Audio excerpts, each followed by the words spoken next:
Did I choose murder mysteries or did they choose me?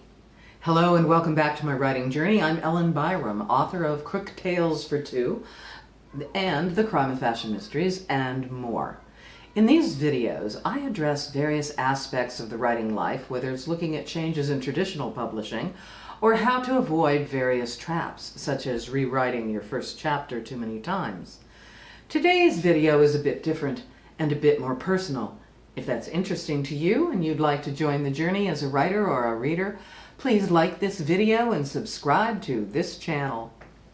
Today, I'm considering how we choose our subjects and whether they might just choose us.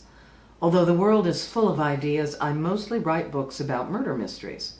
Other people I know have different interests, such as one friend who's on the obituary beat, so to speak. She is always up to date on local obituaries and who died and who was from high school. As a side note, it would be a great shame if papers stopped reporting obituaries. And while famous people already have their final words written, waiting for their final breath, sometimes it's the smaller lives that tell the greatest tales. But back to murder mysteries. Why write them? Part of it is to make things come out right. If not a perfectly happy ending, I prefer to see some justice come about. My life has crossed paths with a handful of people who killed other people. While I have not hitherto written about them, perhaps mysteries are an attempt at righting that ship. Telling my own stories, examining the details, and the motivation are part of it. Many years ago, Bob and I attended an event. It may have been sponsored by the American Film Institute, where we saw the brothers McMullen and heard from Ed Burns, who wrote and directed and acted in the film. He said people asked him why he didn't write stories about killers.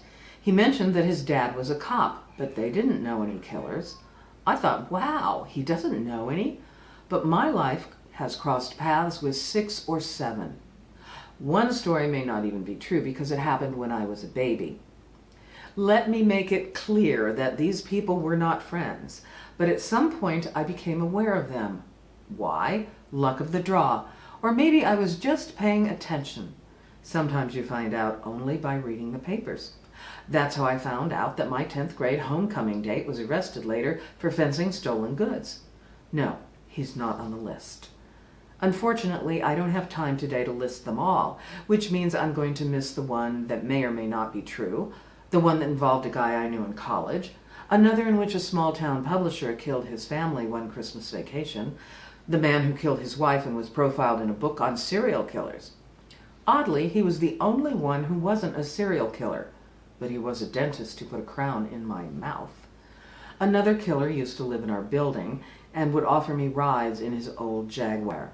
Thankfully, I always refused, and finally, there was the well-known mystery writer.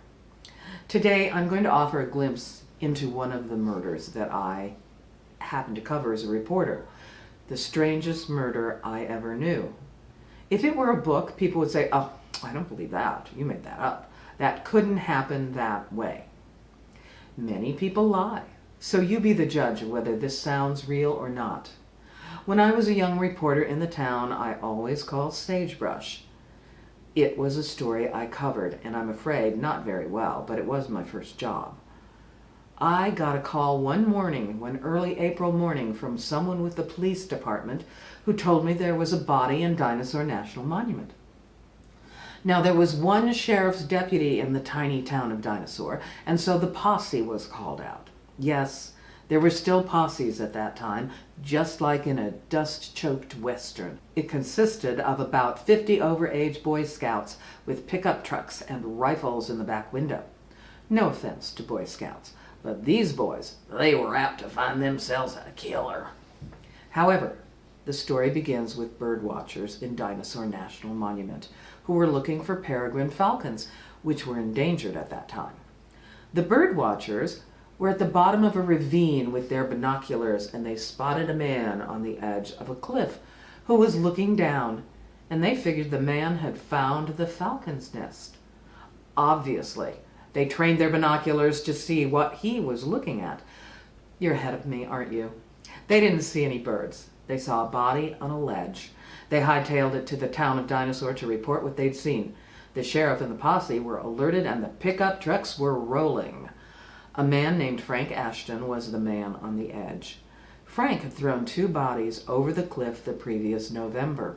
He stands out among other killers for the sheer weirdness of the details, and when I was in Sagebrush, he never admitted to killing anyone.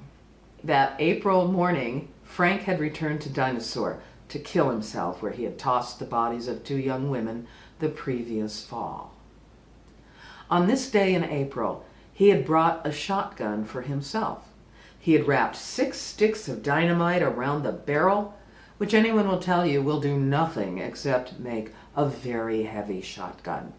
You would have to light the dynamite for it to do something. It sounds as if Wile E. Coyote was his inspiration. Frank couldn't catch a break.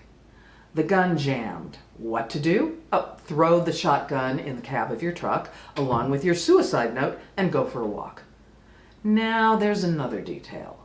Frank had a wooden leg, which may not have been made of wood, but it was an artificial leg, which is important because it made a distinct and different impression on the ground from his real leg. Just imagine it. The dirt was soft due to the melting snow. All the deputies and the posse had to do, once they arrived, was follow Frank's footprints. A few days later, the deputies told me they had to take the leg for evidence, and investigators traveled to Frank's home in Montana to retrieve his spare leg and collect other evidence. Now that I think about it, they may have been pulling my leg, as they often did. The investigators found other information from that trip to Montana. Frank and the victims had been having a ménage à trois. Their cabins were next to each other, and they were traveling to Utah that November, the previous November, for Thanksgiving, to spend with the women's families. I saw Frank a couple times, once casually sitting in the sheriff's office and once in court. And his suicide note was read in the court. I thought him extremely unattractive. He was scruffy and he had a beard without a mustache, which I find unattractive. And from my perspective, Frank was insanely old, about 42. The women were half his age and attractive. Both had long straight hair parted in the center. And I was very young, and all I could think of was gross. Frank's story was that the 3 of them were doing a cocaine deal in Little America, Wyoming, a truck stop. He was asleep or passed out or something, and he woke up in the next morning, and found the women dead in his truck. Again, Frank made a strange choice. He didn't alert the authorities, presumably because of the cocaine deal. Instead, he drove 300 miles to Dinosaur National Monument to dump the bodies, as you do. Well, maybe you don't. During court proceedings, the undersheriff read the suicide note. It went something like this. To Mary and Jan, my 2 dead loves, I'm coming to join you now. I won't be punished for something I'm not responsible for. A couple officials in the sheriff's department opined that Frank was batshit crazy, but he refused to take any psychiatric exams. I fled Sagebrush before the trial, so I don't know how his story morphed after that, how the details may have changed, how memories were impacted. However, the one-legged alleged killer was found guilty and is serving his time in the state pen. He's quite old now. What is hard to convey through this nutty story is the devastation the crime caused. After a court hearing, I met an uncle of one of the victims. He told me how the families waited for the women to show up for Thanksgiving, and they never did. They were never heard from again. I could feel his anguish as he spoke about the horrible effect it had, and continued to have, on the families. First, they had no idea what had happened to Mary and Jan until that April morning when the crime came to light. He wanted the women to be recognized for who they were, the lives they led, the promise they had, and not how they were described in court and in the newspapers as victims of a grisly crime.